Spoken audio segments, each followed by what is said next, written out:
to the NXT Podcast, your home for weekly NXT reviews and insight. The beautiful part of NXT is that when one dream ends, another dream begins. Find all of your NXT news, recaps, and analysis right here. So with that being said, we only have one question for you. Are you ready? We thought so. Let's get the show started right now. All right, everyone. This is Memphis Mark coming to you from Mullet Manor. And we've got Spring Breakin up this week for NXT, the 423. And Spring Breakin, apparently we have 2 weeks of this, and I wasn't aware of the 2 weeks, or I guess I just overlooked it. But either way, this is week 1, folks, and and they actually start off the show with Ava and Nick and all the GMs, Adam and everybody. So they're blowing up Ava with her knowledge and her great history in the business. She comes out and says it's going to be unforgettable or something to that effect, but either way it goes. The first match they start off with is, like a triple threat title match. And you've got Lyra and Roxanne and Tatum going in, Tatum Paxley. And actually, one of the better matches tonight. The timing wasn't, exactly perfect in all this or whatever like that. But Lyra and Roxanne really good in their spots. Tatum becoming an excellent wrestler. So, this little deal, to start the show off, it did its job. It told a story. But Roxanne is going to end up, with the win in this. And there was a few little mess ups, but nothing really bad. And all these ladies can work great. It's just, I don't particularly like them in a triple threat match. But, I understand why they did it. And so yeah, they go from that match though, where they start having everybody and their next door neighbor to give a prediction on the Dragunov and the Trick Willie match later, the main event.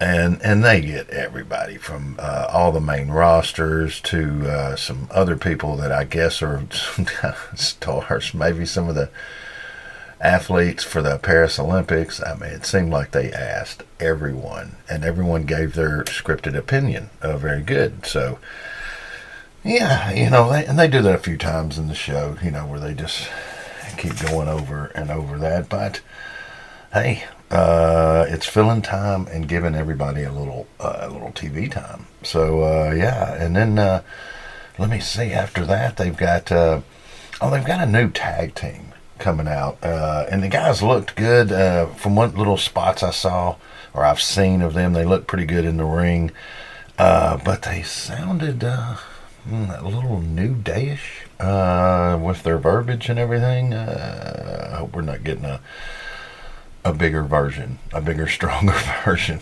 But anyway, they're going to go into the next match. They have a little deal with Jada Parker. She gets into it with Val Henry, and it's going to set up a match later. Kind of the same thing they do each week. They go to the locker room and they come back out with a match. So yes, they got that coming up later. But they're gonna have Tony D and the family. They're looking for a little money, a little payback from the No Quarter Catch crew. And I gotta say, Born in this group, very, very good. Randy Ortonish, Damon Kemp, really, really good. He's going to convert over. I think he will end up being okay.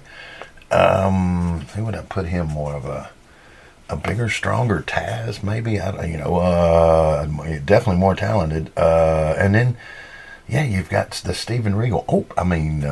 Charlie Dempsey. And Dempsey.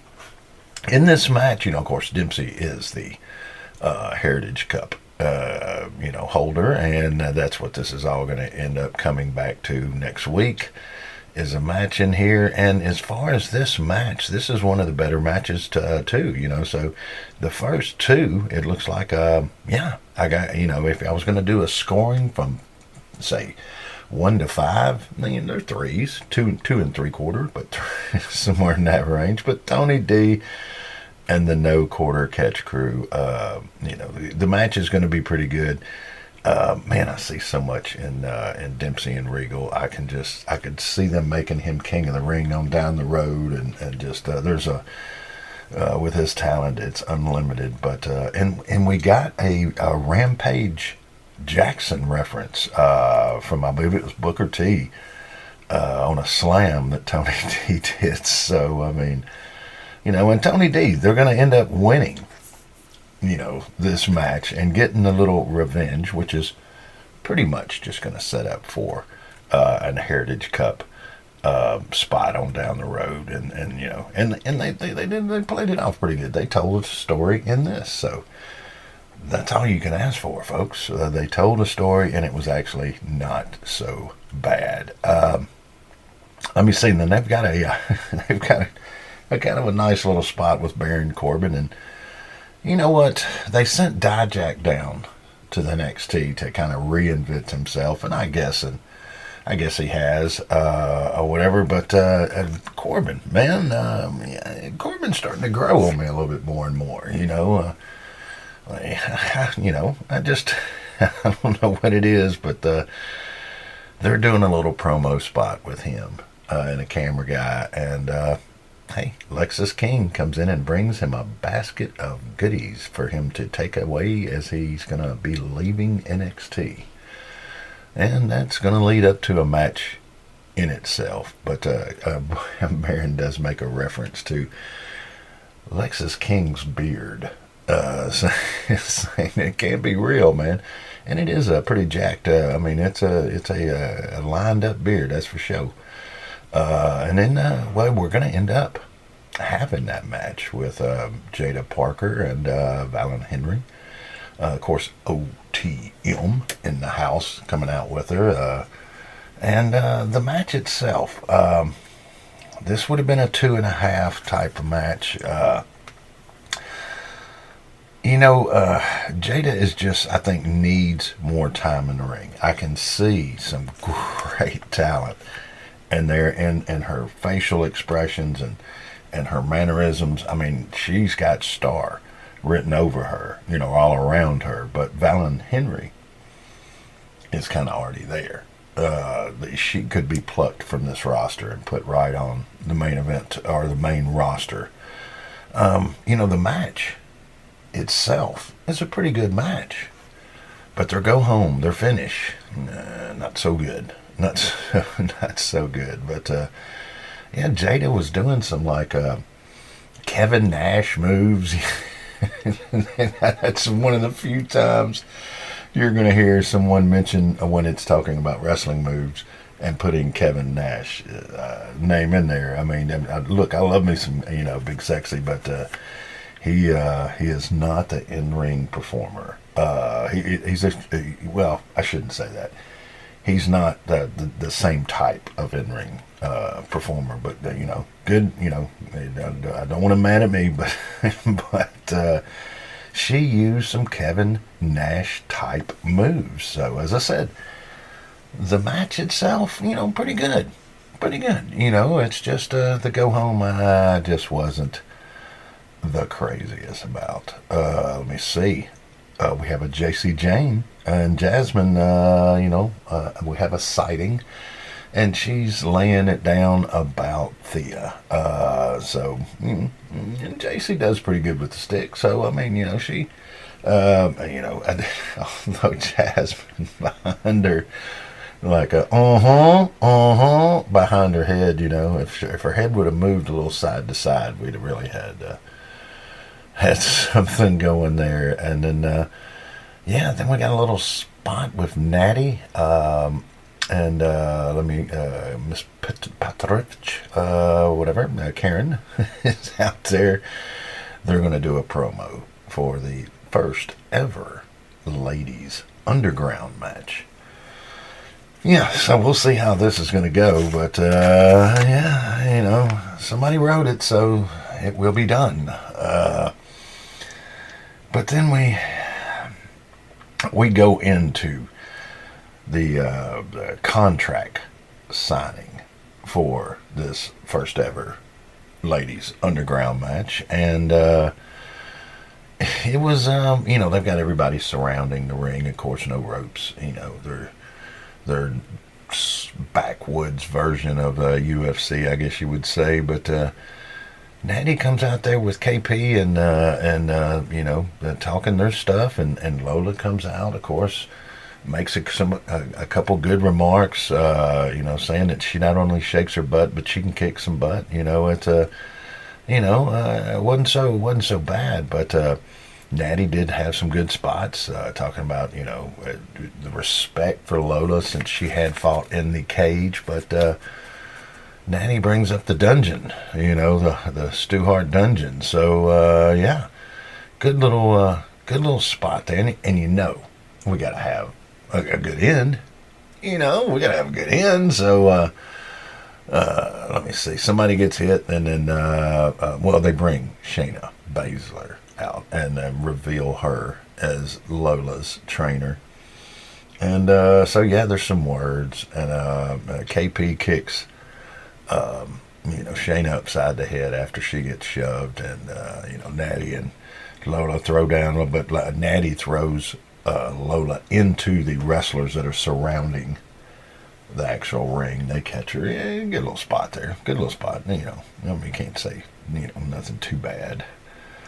Let's see. We got Ridge Holland and Sean Spears doing their little promo spot, and it goes into a little deal with in the locker room with Inoki and Blade, and you've got there's one of the LWO in there, and then you've got the Good Brothers come in, and not so bad little spot. They have a mirror there, so they got to break the mirror. So, and that's what they do. And I guess Inoki has got 7 years of bad luck coming. I guess that's where they're going with that. But after this, though, like I was saying on the ratings, if I was going to do 1 to 5, folks, this was a 1. I got to be truthful on this. This is the beach brawl match between Blair Davenport and Sol Ruka. And they bring out the extreme Terry Funk ECW style. It's with a foam board, like a surfboard or a boogie board. They've got a football. Somebody gets smacked upside the head by a beach ball. We have a suplex into a small kiddies pool full of little balls.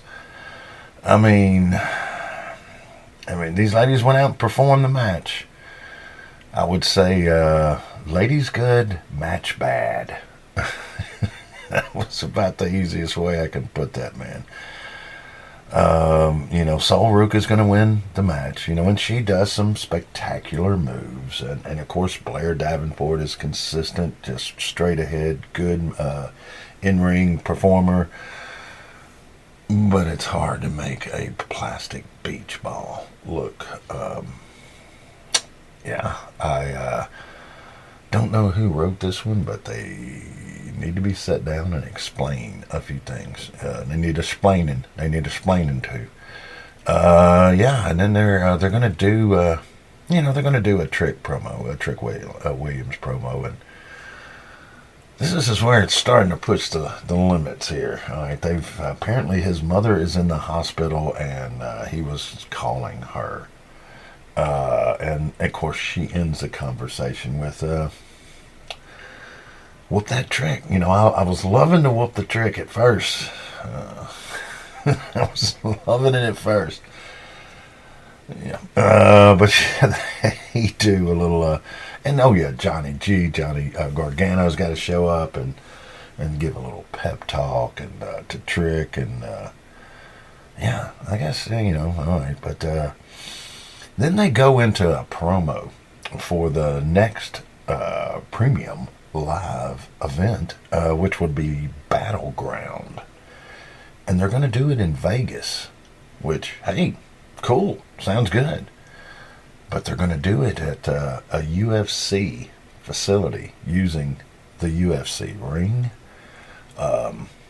This should be pretty interesting. I remember UFC saying that they did not want to bleed the wrestling in, but everybody says a lot of things until they own a business, and then you do what you got to do. So maybe that's what they're doing here. I'm not sure.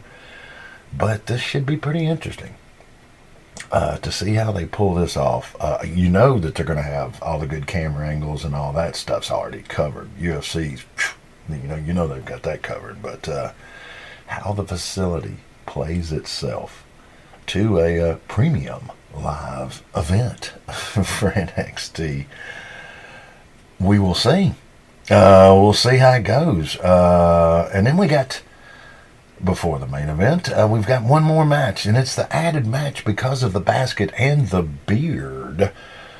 You got Baron Corbin going up against Lexis King, the second generation wrestler, going against the ex-NFL guy. And I got to say, the match was pretty good. Pretty good. They told a story in there. I want to beat a dead horse, but they told a good story. They laid it out. They actually did do everything. There's nothing really bad I could say about this. Both of these guys can work. Lexus, of course, is a far less time in the ring, but he's the real deal. And with that grooming technique he's got, hey, he's going to the top. Straight to the moon. But yeah, they put on a good show. How are we gonna, pull this off to where, there's a win-win with a loss? So you get a win-win with a loss. You have the referee's back turn and then do a little grapefruit checking. So Baron gets one in the old yam bags, as Taz would say it there, and Corbin goes down after a big move from Lexis King. So Lexis King pulls off the big, probably the biggest win of his career so far on NXT. So hey, beat a former champ and King of the Ring. So there you go. Let me see. They do a little spot with Metaphor.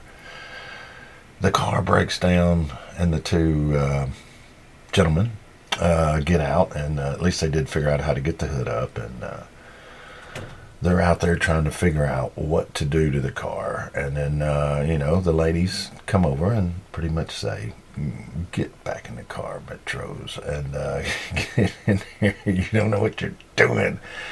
And the ladies get everything working, and you see them driving off. So the ladies saved the day for Metaphor, for Mensa and Noam. And they had one of the ladies was going to hitchhike, and I don't know if anybody really even knows what hitchhiking is anymore. I actually have done a little hitchhiking in my days when I was younger, and so when they do Metaphor, when Noam does his little hitchhiking spot, it's, hey, they've got a good chemistry together. Noam's a lot funnier than I thought he was. I kind of like the way they're breaking him out and giving him a little bit of a push, and we're getting to see a little, the other side. And then Mensa, same way as Mensa, kind of funny. He ends up taking the grunt of most of the stuff, but still. Now, he can go in the ring, too. So, they're getting him that TV time for sure. So, yeah, we had the gonads taken care of by Lexus. So, Baron loses that. Lexus gets that win, and then of course they're going to do a few more minutes of predictions to where every Tom, Dick, and Harry is over here telling who they think of their opinion on who's going to win this match. But they actually do come off and have the actual match, and they've even got Brian, or I can't think of the reporter's name, but the main roster reporter over there interviewing Trick before he comes out, and I mean, Trick's getting really good with on the stick himself, with giving his spots, and so he pulls it off and runs out there when they're doing it. And then, of course, we whoop the Trick for a little while there. And then, of course, now you've got the Dragunov coming out, changing the mood of the room. And this match is probably, one of the better ones, I'd say. It's a 3. I would say it's a 3 out of the, using a 1 to 5. And,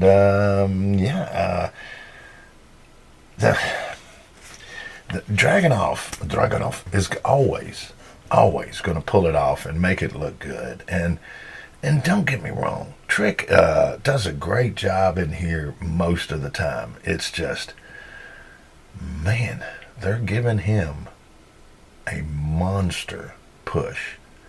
I mean, he's going straight to the line, going past go and collecting $200, pulling. I mean, they're putting all their eggs in one basket. And in the match, Dragunov carries the match mostly, and pulls through. It just seems like somebody that was getting this kind of a push would already have a few of these things, maybe taken care of.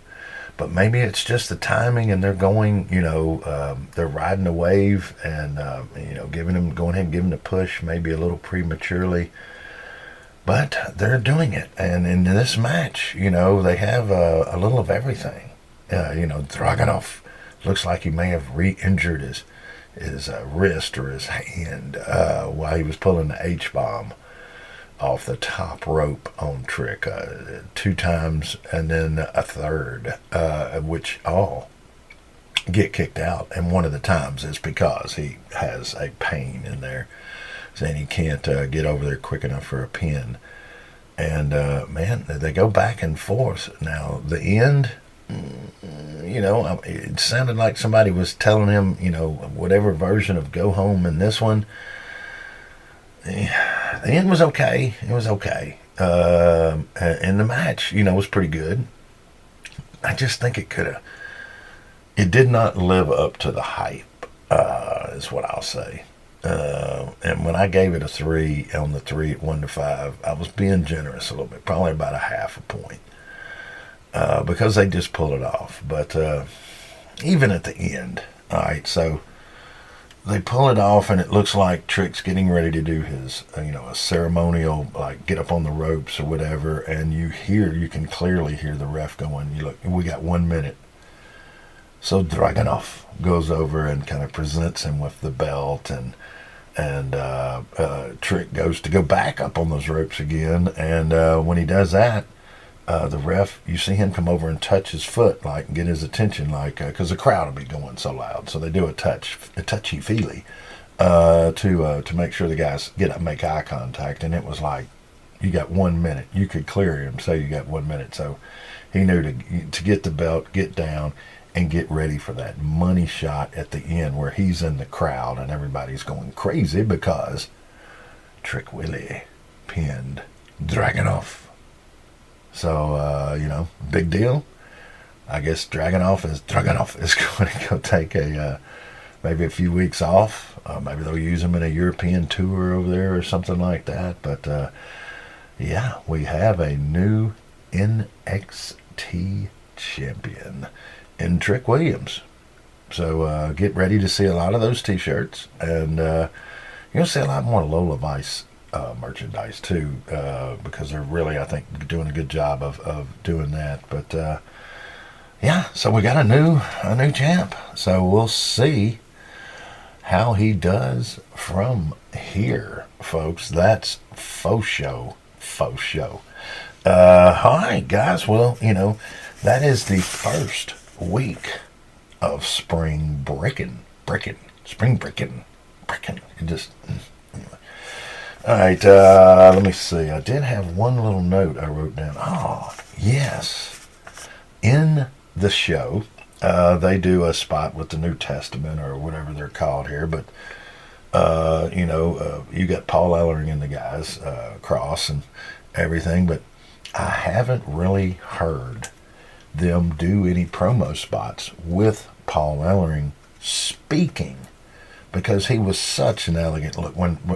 The first time I saw Paul Ellering, he was a wrestler, and he came through the Memphis territory and did pretty good, but he was so stiff, and he just didn't have quite the fluid moves that everyone here had. So he wasn't here a long time, but then within like 4 years after that, they put him with the Road Warriors, and the rest was history. They finally let the cat out of the bag.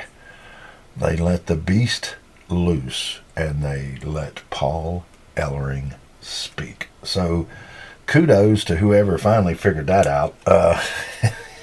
Anyway, all right, guys, I guess that's pretty much it. So we'll wrap it up here. Been flying and jet flying and limousine riding, and so I got to get unpacked, and we'll get everything taken care of. And thank you again, guys, for taking a couple minutes out of your week to listen. And if you can, get to a shelter or get out there and help wherever you can. Help a rescue out there. And spay and neuter.